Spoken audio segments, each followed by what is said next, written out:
I know I've waited too long. The issue has been wanting to come up with a plan that harms the fewest people. The castle is not as well guarded as it should be, but we've not been in a position to mount an assault. Not until now, anyway. Still, even with skilled fighters, I don't know if this will go well. Yet who am I to question a sign from Sigmar himself? This is not why I came here. I came to heal people, to turn over a new leaf. Yet somehow I've fallen back to who I used to be. Perhaps that's a bit harsh. This isn't just about me after all. This is to help people.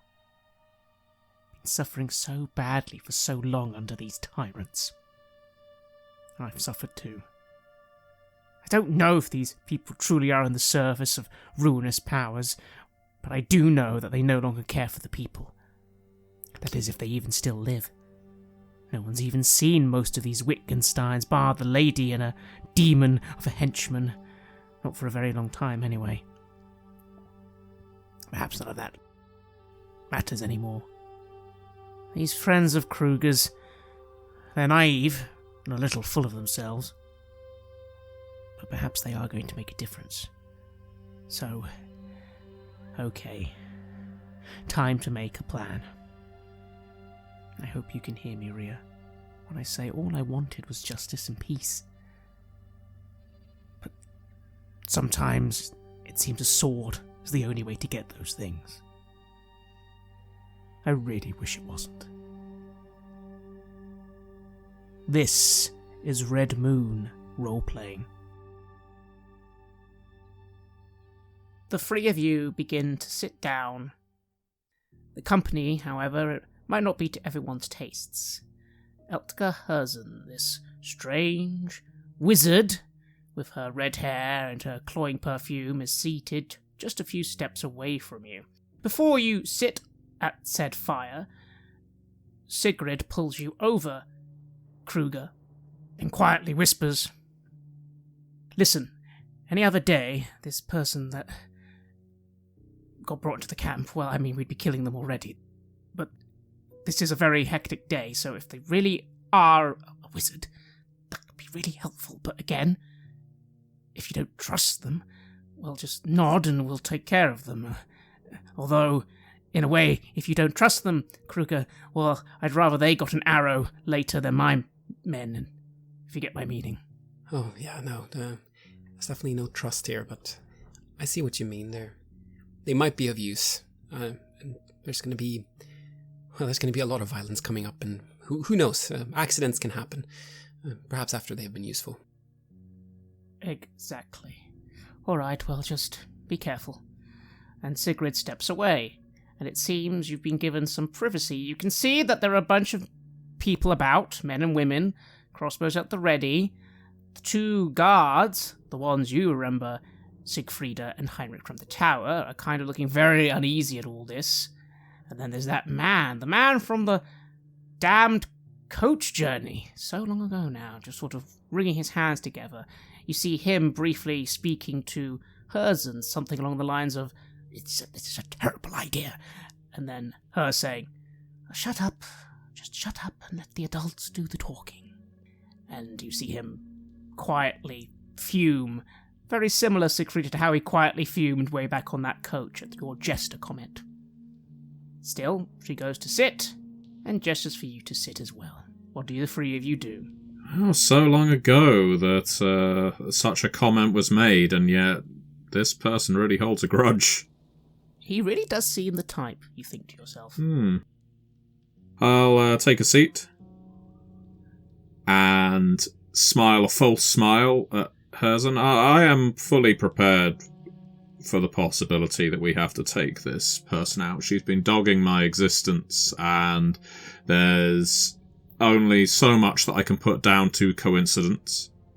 I'm increasingly of the opinion that our paths are crossing not for benevolent or blessed reasons, but because one of us is likely to die at the other's hand. If I have my way, it will be her at mine. And while I didn't have that opinion initially, since so much evidence is pointing toward her having nothing but chaotic intentions, however this plays out at the castle, I'm, as I often say, I'm no combatant, but I really would be working to ensure she does not survive. And so I smile at her. She smiles back, looks to the three of you, and quietly says, "Well now, isn't this more civilized? A nice sit down by a fire." Heinrich isn't saying anything. I've learned very few lessons from my parents that did not involve how to navigate rivers or find food on rivers, but they have always said, if you don't have anything nice to say, don't say anything at all, so I will remain respectfully silent and let people with cooler heads, perhaps, do the bulk of the negotiating. Having been around people who are always looking out for themselves a lot of the time, I do see that there's an opportunity here, obviously. This person is not someone we can trust, but their interests have taken them here, and whatever their interests are doesn't seem to be focused on killing us, at least not yet.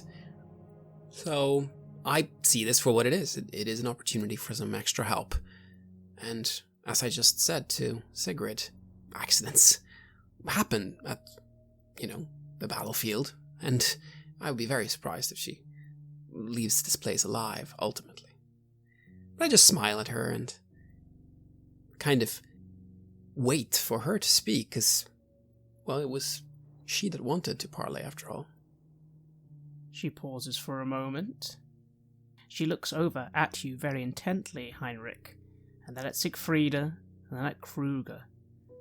Ooh, I can feel it from here, Such wonderful hostile intent, and yet I'm supposed to be the villain here. That's quite ironic, isn't it? I'm sorry, I don't actually remember your name, young lady. Oh, I wouldn't call it ironic. I like to think of it this way. If you'll permit me a certain, I guess, verbal flair. When a parasite enters an organism, the parasite may not feel like it's hostile.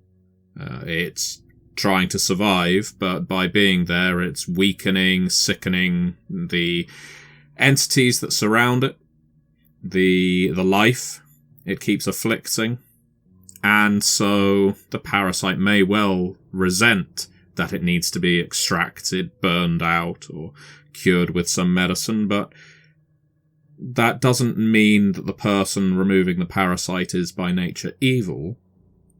It just means that they are trying to heal themselves.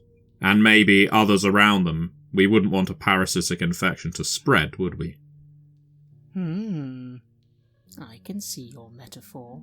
I suppose I'm the parasite. Well, it wasn't particularly subtle. No. And let me guess, the best way to deal with parasites is a nice witch burning. Well, really it depends on the nature of the parasite. I'm not an expert on these things, but if we follow up this metaphor by just speaking plainly, if we think you mean us harm, we'll probably cut off your head and then burn the remains, just to be sure. Meanwhile, I don't really care how I'll kill you, because I don't really care about you in that way. That's the irony, you see. You are brimming, especially the young man, with intent to murder. Why, I don't really want to murder you if I don't have to. That's what I'm getting at. You'd think it'd be the other way around, after all. Evil wizards and all that. Well, okay, let's say you don't like the term parasite. Let's consider you a tumour. Tumours don't want to kill their owners, but at the same time, the tumour does need excising. Now. Isn't it better that we talk about how we can help each other? I mean, we're all here for a reason, and these poor people, they need our help. They need to be freed. They are under oppression, and we can do something about that, I say, smiling. Certainly. But no, it's all right. I enjoy these conversations. I'm starting to like this one. She's more entertaining than the young man over there with just the growly face. But Very well, let's begin things on a pleasant manner. Ask your questions. You definitely have them. Let's not pretend you don't. I highly doubt the reason you've been following me all this time is because you just wanted to steal things from my house, so you ask your question first, and then I'll ask mine. That's diplomatic, isn't it? I don't think Heinrich can actually keep himself contained at that moment, so the very second that she stops speaking, I will blurt out, "What is it you want in this castle?" The same thing I think you're after. Possibly. Oh, I doubt that. I'm here to liberate the good people of this town, perhaps end something terrible being stewed up by people with ill intention. I'm here to end it. I think you're here to find it. Take it back to wherever you go and do whatever you're going to do. Yes, but then my question is, so it was purely coincidental you went and burnt the contents of that tower just out of Camperbad? You didn't find anything there of interest that led you here?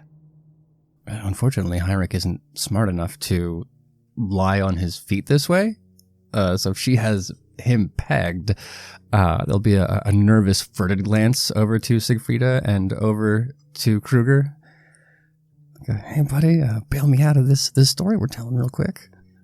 Again, you're welcome to lie about it, but it seems a bit of a waste is all. I'm quite happy to tell you what you want to know. Is it so unusual for a trade of information?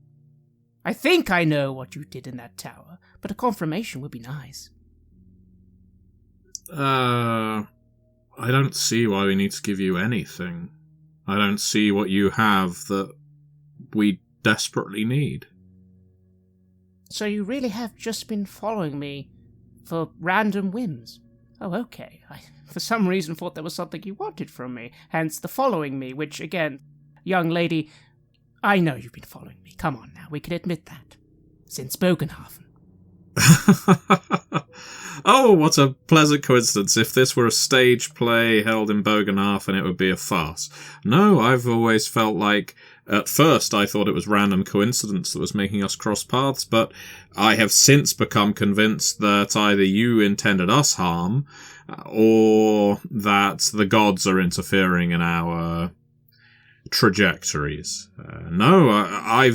While we discovered, of course, where your tower was, and sought it out because you are, and I mean no offence, a suspicious character, we certainly had no idea that you were heading here. We saw you ride out, likewise when we encountered you in Bogenhafen, which you may or may not remember. We had no idea that you would be there. It just so happens that our stars have aligned. Ms. Herzen. You really did just come to my tower on a random whim to rob it, a wizard's tower, I suppose, and then you went to that other tower and you burnt the insides of it. If you're wondering, the dwarves were very, very happy to tell me all about it, the brave heroes who came and cleansed that tower of evil. And then you've come here to Wickendorf again to randomly help the people for no reason at all. Yeah, we're just a righteous gang of do-gooders who occasionally seem to irritate people with malevolent aims like you. She squints at you and sighs. Wow. Then I admit you've won. I don't have anything to offer you then. I genuinely thought you were after me, but if you weren't, then yes, I have nothing. Oh, I'm sure if you have some valuable information that you're desperate to impart, as in my limited experience, people like you are keen to do. No, not at all. I don't want to give you any information, young lady, but I was willing to on an exchange, but I guess that's how our diplomacy starts then. Nothing for nothing. Oh well. Kruger. It seems Siegfried has really managed to dupe this woman, but how are you actually feeling? Because deep down you know that's not true at all. There's several things you wanted to find out. But it does seem for the moment that maybe if you don't ask, you won't get. That might not be a bad thing, though. How are you feeling about that? Especially in regard to purple hands and Castelliberungs. Well, there are so many things that I want to learn, of course, but there might be other opportunities to learn that in the future. I mean, this woman, she could turn into a real threat, and who knows who she might end up talking to, you know? So, the less she knows, the better, probably. Now the only question is if we can enlist her help in this, or if she's just gonna leave us here. Still a little bit unclear exactly why she's here, so I suppose we just have to see if we can work together now. So I look to her and say, well, unfortunately that deal didn't pan out, I suppose, but we can still work together, right? We still have a common enemy. That works, doesn't it? I highly doubt we have a common enemy. But I suppose I still need to then offer something up myself. If you really have no idea what you're looking for in that tower, then I can tell you that that's a bad thing. Young man, you said you want to save people. Well, without me, you're not going to save anyone. You're probably going to harm a lot of people, though, including yourself. Well, that would be very bad. It would indeed. Perhaps you can help us then. And then we can save all these good folks, and perhaps you'll end up getting what you want, perhaps not. I mean, we'll just have to see what happens when we get there. I suppose we shall. And I suppose just to clear things up then, I'm guessing it's on pain of death will you reveal what you found in that tower and what you burned. I was in the impression that your braininess had already determined what we had found. Wasn't that the little rant a little bit ago about how you already know everything and there's no need for us to lie, but we can be cute about it? That's what I was taking away from it anyway. Well, yes, but then according to that one, you really are just bumbling around doing random things. Is that so hard? Is that so hard to believe? I say, and I put on a really dumb smile.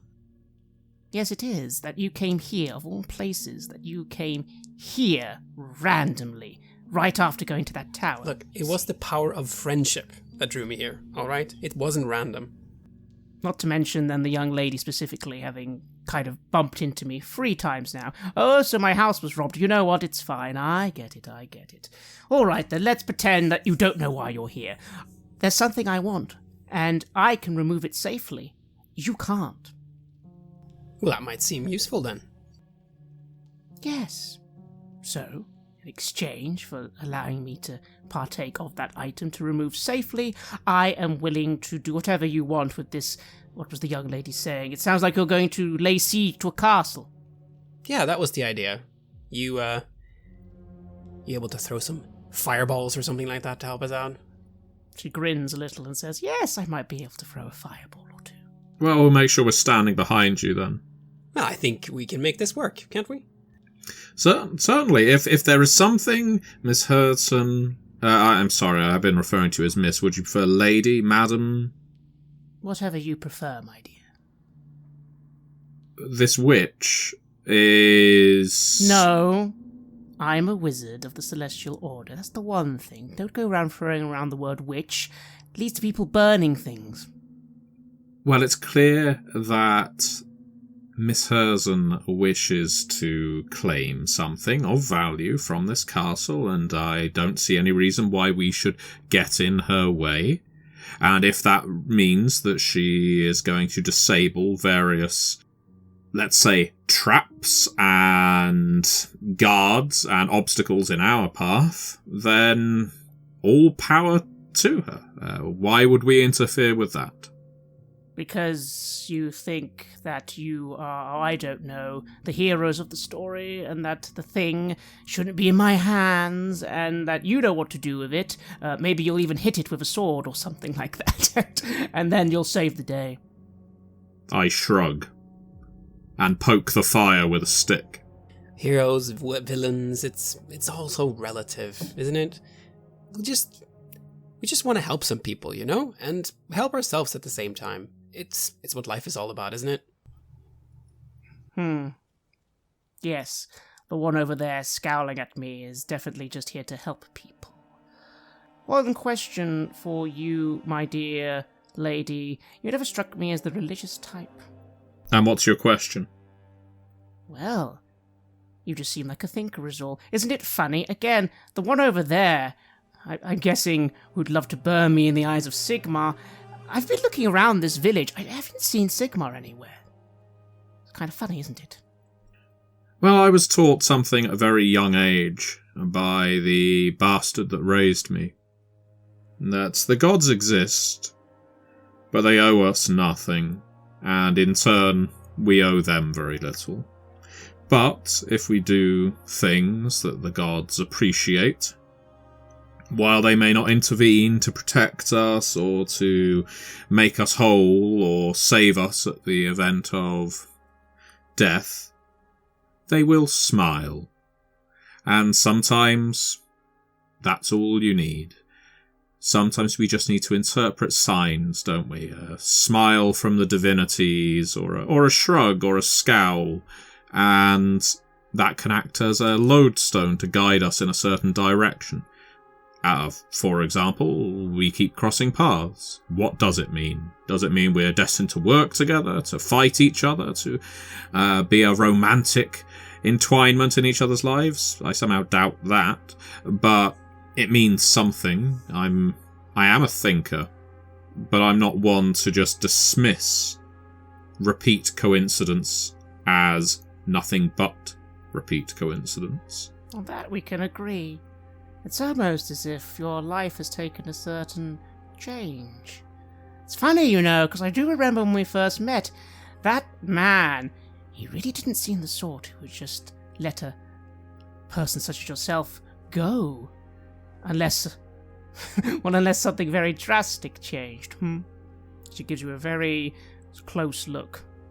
Yes, he sadly died. Sadly died, did he? Well, he was sad. No, I do like you. I like you a lot. The one over there, not so much, but that's okay. I think sure the feeling's mutual. Well, I always appreciate being liked, Miss Heuschober, but if I told you to go fuck yourself, would you take it as an insult or an overestimation of your athleticism? I wouldn't really mind. I think we're a lot closer than you'd like to admit. I highly doubt your parting was peaceful, and that's a good thing, Siegfried. It's a good thing you changed your circumstances for the better. Sigmar wouldn't like that, though. She looks at you, Heinrich. I'm not going to let this woman come between Siegfried and I at this juncture. For two reasons. One, Siegfried has saved my life, quite literally, and for second, I am 100% of the belief that this is just some chaos mind game trying to recruit Siegfried to the evil side and so on and so forth. I will steer the conversation back towards what I believe is the correct direction by saying, yes, it's all very well. Perhaps you can fuck yourself. Perhaps we'll see in time. You still haven't told us what the item is or what it does. Why does that matter? You just told me you don't care. This is all random helping people out, so why do you need to know what it is? Because, for example, if you were going to wander in and find some tome wrapped in human skin, blessed with plague, take it back to your house and do Sigmar knows what with it, I wouldn't be helping very many people by letting you walk away with it, would I? You won't understand what it is. Maybe if you'd actually be looking into it you might, but again, you've just told me you haven't. All you need to know is it's something very bad. In fact, I think it might even be the reason for what's happening here. Specifically, all the disease and mutation. And me taking it away will stop that happening. If you want, you're welcome to chase after me afterwards. In fact, I think you will. In fact, the way this conversation's gone, you'll definitely be betraying me first. But, well, I guess we'll just have to see. Well, the timing of the betrayal is going to depend a great deal on what you tried to sneak away with. Now, it's fine, I understand I'm not very smart, but you obviously are, and I would expect that given the breadth of your vocabulary and the strength of the acumen and wit, you should be able to explain something using small words that even I can understand. It is an item of magical nature. It causes problems for people who don't know how to use it, such as you're seeing right now. I think it's inside that castle, which would make sense. So I'd like to retrieve it. You don't need to believe me, Mr. Heinrich, but again, now I'm wondering if the young Siegfried is a very good liar, because this does sound more and more like not random coincidence.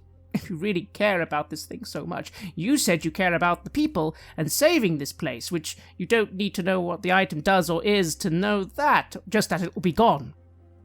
And that I will help you help these people. So which is it? The question of where it goes matters a great deal. Away from here. Into your clutches. And what assurance do we have that as a great citizen of the Empire, you will of course lock it down in a little vault or dispose of it correctly, as opposed to ripping it open page by page so you can do what happened here, but better and more powerful? That is my concern. Why would I want to do that?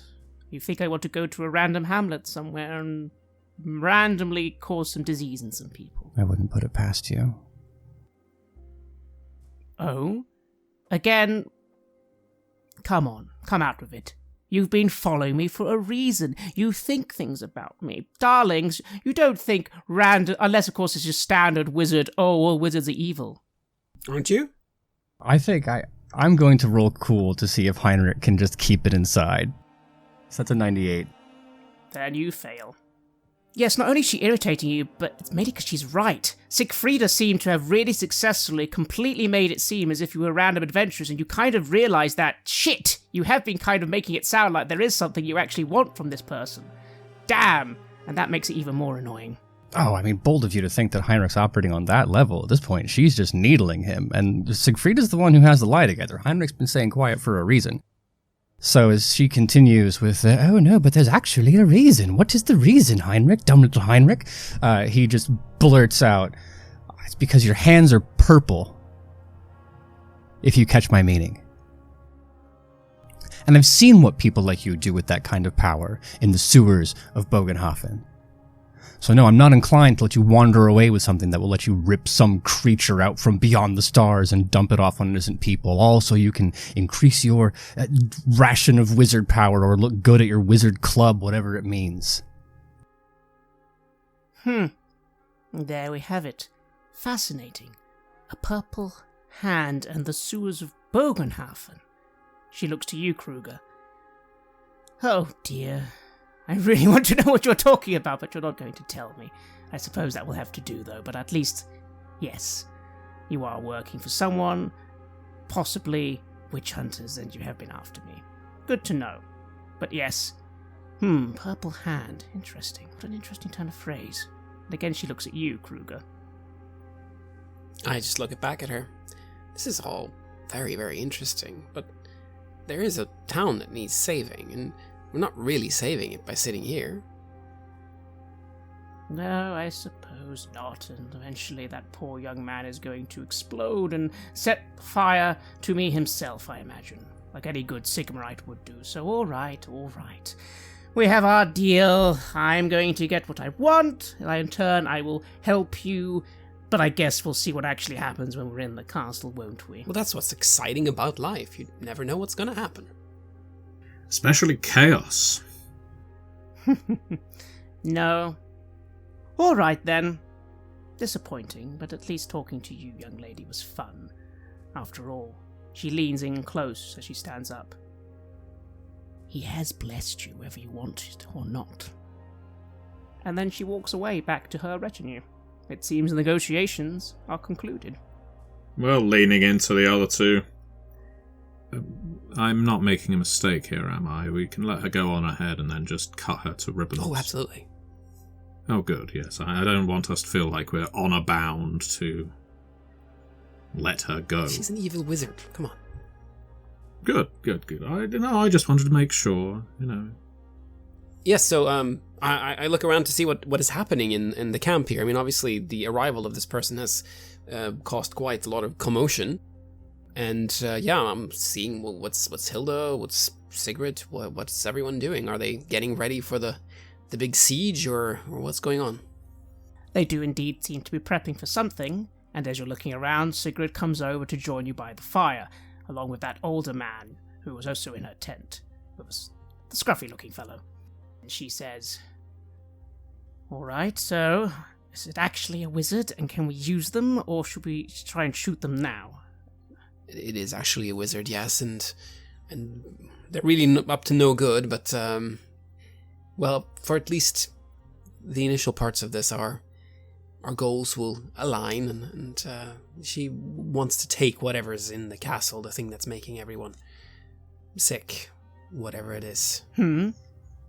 What do you mean, the thing inside the castle that makes everyone sick? What does that mean? At least that's what I think is going on. I look to the others. Something that's fallen from the sky?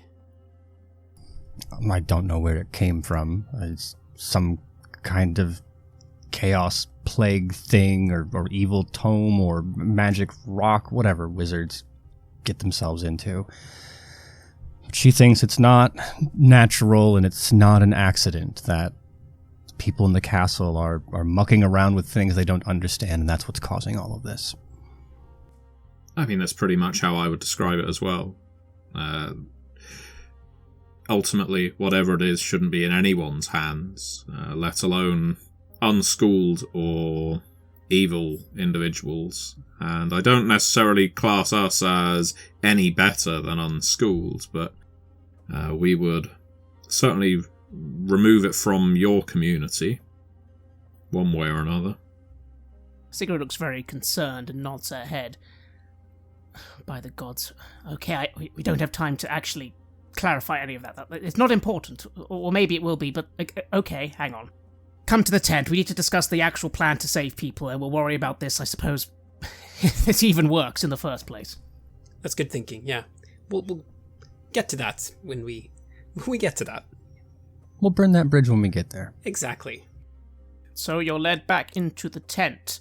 After a moment, Eltka Herzon comes in with her 2 people, who look very uncomfortable, by the way, and they are nodded at, and a few other people come in, and Sigrid kind of gathers you all over, Rena by her side, and of course, Hilda, who, just before everyone starts speaking properly, Hilda just brushes up next to you, Heinrich, and just says, did I do something wrong? I just kind of saw those people in the town, and I just... all the miracles that were happening. I thought this was another one, but then the conversation you were having seemed very tense. Do you actually know these people? I don't know that we know them. We've encountered them a few different times. Suffice it to say, no, they are powerful, and they will make superb allies for the time being. Oh, wonderful. No, again, I just thought, like, a miracle, a wizard suddenly would arrive here at this time, like, surely another blessing of Sigmar. Sigmar works in mysterious ways, clearly. Very mysterious. Sorry, I just was worried I'd done something wrong, Heinrich. Sorry. I assure you, no. You have the best intentions of this town at heart, and that makes any decision, even ones with consequences yet unforeseen, to be a noble one. And I'm puffing up a little bit the Herald of Sigmar aura that has descended since drawing the sword and all that. But it's more like know your audience. I'm hoping that the extra bit of rhetorical flourish will soothe her conscience. It certainly does, and she gives you a smile before Sigrid begins to speak. Primarily to you 3, but also the few other people in the tent are listening as well. Alright. Well, we need to get into the castle. The main goal, which we should establish is the most important thing, is getting in and saving the prisoners. Yes, that includes your friends. Don't know where they are exactly, but the dungeons should be somewhere under the inner bailey. At least we're pretty sure that's where they would be. So here's the key to it all. And she shows you a map, which seems to have a picture of the castle on it. The castle, from this point of view, seems to have a large outer bailey that is situated on the mainland. Then there's that bridge, which you saw from the river, and then the inner bailey, situated on another small outcropping completely separate from the main coast. So, here is the situation, and the way I see it, there are 2 plans we can use to get in. So the first one, waiting till nightfall of course, and scaling the main gates here at the front. They will be guarded of course, but we do believe that at night time some of the patrols are significantly lacking. So that would be the way you might be able to get some good people over, take out the people in this guardhouse here, and then that would open the main entrance, which of course would enable us to get in. If that's not open, we're not all going to be able to scale the walls. It's a castle, and they will stop us eventually. The key then will be taking the central, or the outer bailey, quickly, and then this middle gate. That is the key to everything. If that key gate is in our control, we can control who goes to the inner and the outer, and close off the outer and inner. But if it's not, well, it's in their control, and they will all be just stuck in this outer bailey and probably full of arrows like pincushions. That, of course, is the most basic plan, but there is another plan. She looks at you, Heinrich.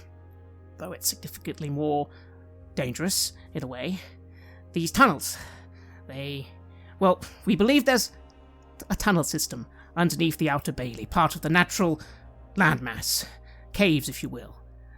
We have good reason to believe, she gestures to the older fellow, from some who know how the castle was in their younger days, that, well, the castle's plumbing system does have to go somewhere, all the latrines for the barracks, and that might lead to tunnels underneath the castle. Possible we could get in that way. However, when we sent scouts a couple of months ago down that route, none of them came back. We believe there might be some wildlife in there or something, we don't know. I've been hesitant to go back there since, because I don't actually know what's in there. We also don't know for sure if it actually will even lead into the castle. It might be a dead end. So that's why that plan has its dangers, but it is possible, maybe a small group of you, I don't know. Those are the two main ways I see. And as she concludes, it will of course occur to you, Siegfrieda. She hasn't mentioned the third plan. You've been invited in, directly. And as you are thinking that, well, it might not cover everybody, but it definitely might be able to get some people in, very far in indeed. But of course she wouldn't have any way of knowing that, so do you pipe up at this point? I do. Well, there is a third option, although it won't apply to everyone. We've been invited to dinner. While at first the concern that was that we could be the first and second course, the possibility of getting someone on the inside before any siege takes place, well, as always, and I put both hands out, there's an advantage, a disadvantage, two ways of looking about the situation. One is having someone on the inside means you have a ready dagger, poison, or saboteur within who can also run distraction. The negative, I would say, is having that person inside is they may act as a hostage. They could be someone who these Wittgensteins could threaten, and they would have little means of defending themselves against all the numbers of guards. Nevertheless, I think it would be wise to have someone in there. At the very least, if it were me, I would act dumb when said siege would take place, allow the guards to run off, and then, hopefully being left alone with the nobles, I would take whatever move I could to secure them, or search the castle. There is a pause at the planning table for a moment. You notice Rena give you a look, Siegfrieda. You think it's a look of respect. Like, wow, that's a plan. Sigrid gives you a less obvious look and says, I mean, that actually has a lot of merit to it, but Siegfrieda, you're right about the downside. You could get in very far, but we would have no idea of knowing how far, and if you got in trouble, I can't guarantee that any of us would be able to help you. Well, I'm in no rush to throw my life away. I am also aware that the good I can do as part of a besieging army is pretty limited. I have no skill with a sword, hammer, or club, and I can't sling spells like our friend Miss Hertzen out there, so I feel I'm best closest to dinner, where possibly I can put some medicines down, and if nothing else, at least I'm within dagger reach. Well, you won't be too close to being able to use your dagger. These people aren't that stupid. But you could be close enough, though. Maybe. Well, what do you two think? She looks to you, Heinrich and Kruger. What do you think of these plans? It's a very bold plan. And I think that's exactly what we need under these circumstances. It's probably best that we don't put all our eggs in one basket. You say we have a number of options. Perhaps we can even do all of them. As my old master would say, singling people out into advantageous combat is always the correct move to start a fight. Obviously, a frontal assault is out of the question. If Siegfried is confident in her ability, and so far over our journeys, not noticed Siegfried to be one to lack in confidence, then a solo infiltration has its benefits.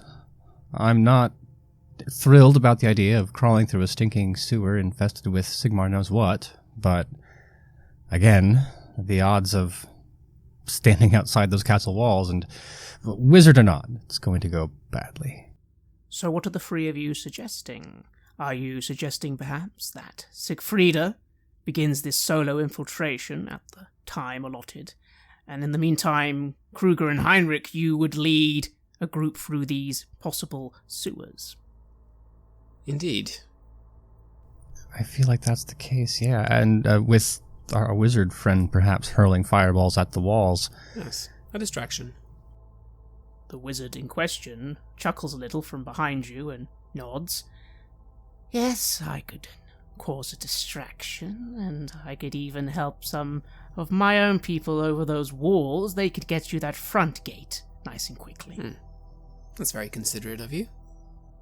That would be... I would take back all the insults I've flung at you, Miss Herzon, if you can set yourself and your people against that front gate. It would allow all of us to achieve our ends so much quicker.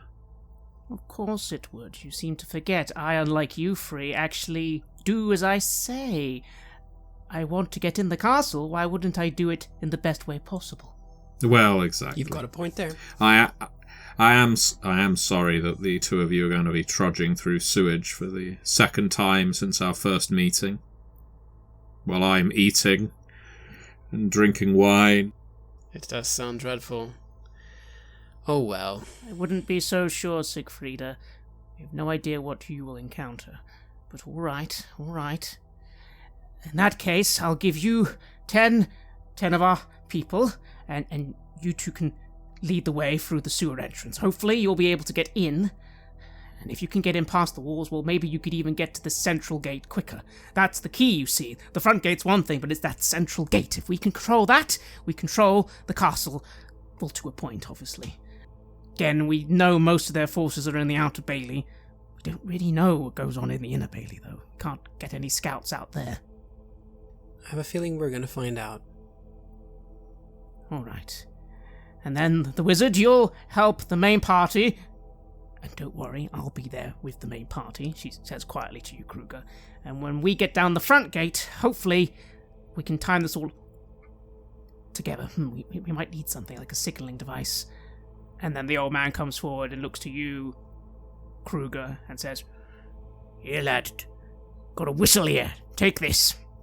If you're able to get up to that keep and you can take that central area, blow this whistle. We'll know that's the signal. Then that's when we'll use the distractions and attack the front gate, so we can all be synchronized." Sounds like a plan. I'm frowning, but I'll keep my thoughts to myself, which are... If only it were just Herzon and her people attacking the front gate, I could actually tell the Wittgensteins there are saboteurs attempting to raid your castle via the front gate. Just set the two opposing forces against each other, but with villagers in the mix, that would be a problem.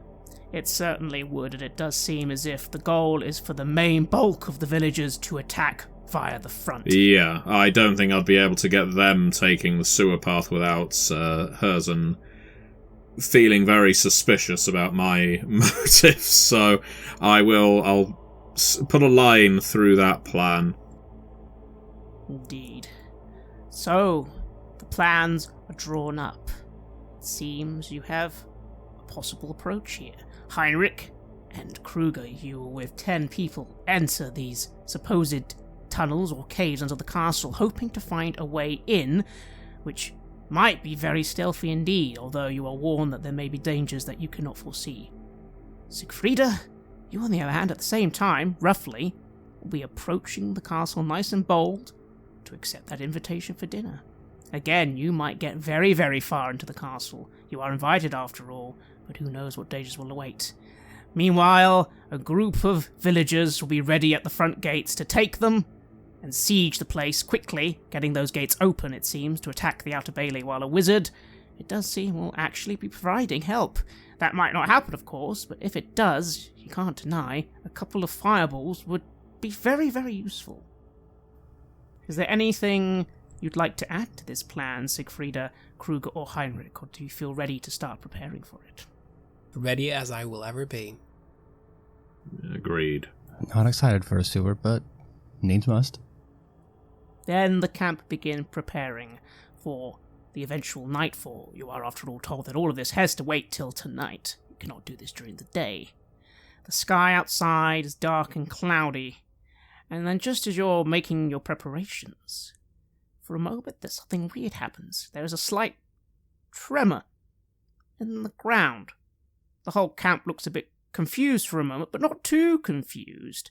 But how do the three of you react? The ground suddenly shakes, not too badly, but you can definitely feel a tremor beneath your feet. Are earthquakes a common occurrence around these parts? Who do you ask that? I'm thinking to myself, really. I mean, this general area, is earthquakes something that we are used to feeling, or? Not even remotely, no. Well, then clearly something else is going on. Eventually it stops, after about a minute. That's not a good sign, I say to whoever might be listening. Is Hilda still next to me? Yes. I will lean in quietly as not to cause alarm unless it's already alarming, and ask, does that happen frequently? Actually, yes. Happened first a couple of months ago, and then, well, just before you folks came a few days ago. But that was the interval was a lot quicker there, wasn't it? God knows what's going on. Maybe it's something at the castle. Maybe it's another sign of the curse that's befallen us here. But don't worry, it stops, as you saw. It's not too bad. Oh, no, sure. Right, of course. I'm taking a deep breath, looking to my compatriot. If ever there were a clearer sign to perhaps move quickly, the earth is also moving us along. In that case, I give my boon companions quick embraces and say, I'm sure this will not be the last time we see each other. No, we're entirely too lucky for that. Be careful, Siegfrieda, I say.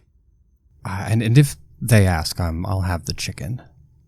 I'll make sure some is set by on a warm plate. And so, evening begins to descend as you all begin to move out. The entire camp packs up, it seems. Men and women arm themselves.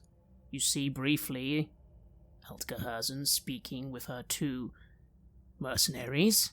You keep catching glimpses of that man, Heidelman, giving you the eye, Siegfrieda, but he doesn't do anything. And everyone begins making their way out into the woods, beginning to approach the castle. The main bulk of people will be getting ready to keep an eye on the front, it seems, and that's who you're with now. The others begin leading you, Heinrich and Kruger, to this underside, quite far off from the main castle itself, but not too far off, where caves await. But of course, before all this, you are given a slight head start. You are, of course, escorted out of the woods first, Siegfrieda, but then everyone waits to allow you to make the approach the castle by yourself. And approach the castle you do, seeing its torches lit in the night, seeing its great wall and great castle gate ahead of you. There are definitely people up there. But Siegfried is correct. There aren't that many. A couple of torches, perhaps, as opposed to a full platoon of what you'd expect maybe 10 or 20 guards to be watching a wall this big. You are now completely by yourself. What do you do, Siegfrieda? Is there a bell or other kind of signalling device out here? From this distance, you can't see it yet, but if you walk up to the great portcullis... Yeah, I will approach the portcullis. You don't see any bells, but you do suddenly see a bit of activity above you, and someone calls out from a small window just above this portcullis gate. Who goes there? I'm the physician who was visiting your town. I was invited up here to dine with the Wittgenstein family. I hope I'm not too late. There's some talking, some movement, and then you find yourself waiting for about 4 or 5 minutes. Just as you're about to maybe say something again, the great gate begins to slowly rise up. Slowly, and only stop a little way fully open.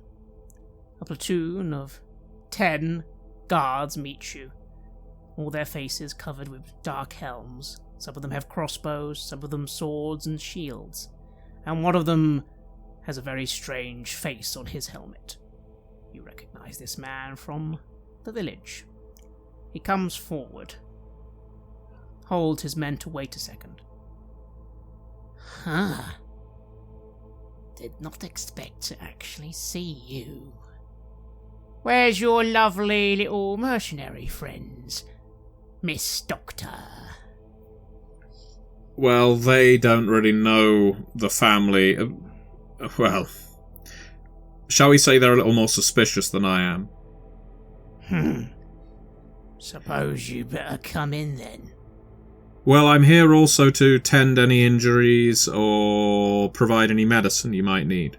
I am a physician first and foremost, and I wanted to just gauge the health of the family receiving me. Well, I bet you did. I bet you did. Well, come in then. Oh, gladly. Thank you. What a charming man you are. You have no idea what expression this man makes underneath that rather unpleasant helmet, but you hear a scoff, and you are led in, immediately aware of guards watching you, gently surrounding you, as they would, you imagine, for any guest, and leading you into the outer bailey. Meanwhile, Kruger and Heinrich, you find yourself looking over a dark, moss-covered cave entrance. Very hard to even see until the person with you, the older gentleman, you think his name was Kurt. At least that's how he introduces himself, motions to you. You have, again including him, 9 other people. Some armed with crossbows, a couple armed with basic weaponry. Well, you two, where's the cave? How do you want to do this? Well, we'll be in front. Right, Heinrich? You can follow us some ways behind, in case we end up tripping any traps or something like that. Wouldn't want you to get hurt. There's more fighting that we'll need you for as we get further in. Non-verbally agreeing, tipping my hat towards the plan. Wonderful. And so, the two of you look to this cave entrance and begin entering. Who knows what dangers await?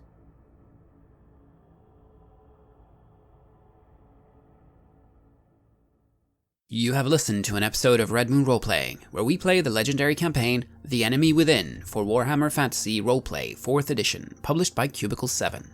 In this second part of the series, we are tackling Book 2, Death on the Reich. Joining us as players in this series are none other than Aaron Hammonds from Queen's Court Games and our dear friend Matthew Dawkins. The music was made by Flowers for Body Snatchers, Wordclock, Metatron Omega, Ager Sonus, Apocryphus, Halgrath, and Northumbria, featuring a number of collaborations with other artists, and was used with permission from their label Cryochamber. Check out their website at cryochamber.bandcamp.com or their YouTube channel for some moody dark ambient for your gaming table. We would like to give massive thanks to our champions of the Red Moon, Martin Heuschober, Nastasia, Raulerson, Simon Cooper, David, Julia, Camilla, Bob Lange, Cameron, Antxon, Graham Barey, and Daniel for their generous support. We would of course also like to thank all of our other patrons. Without your support, the show would not be possible. If you want to support our work, please check us out on Patreon. You can get access to bonus campaigns for Cult of Divinity Lost and Coriolis there, as well as get early and raw access to all of our recordings. You can also hear your name read on the show as a champion of the Red Moon, as well as play Cult with us. Most importantly, that support is what keeps the show going, so do check us out there. Thank you again for listening, and remember that Skaven are definitely not real.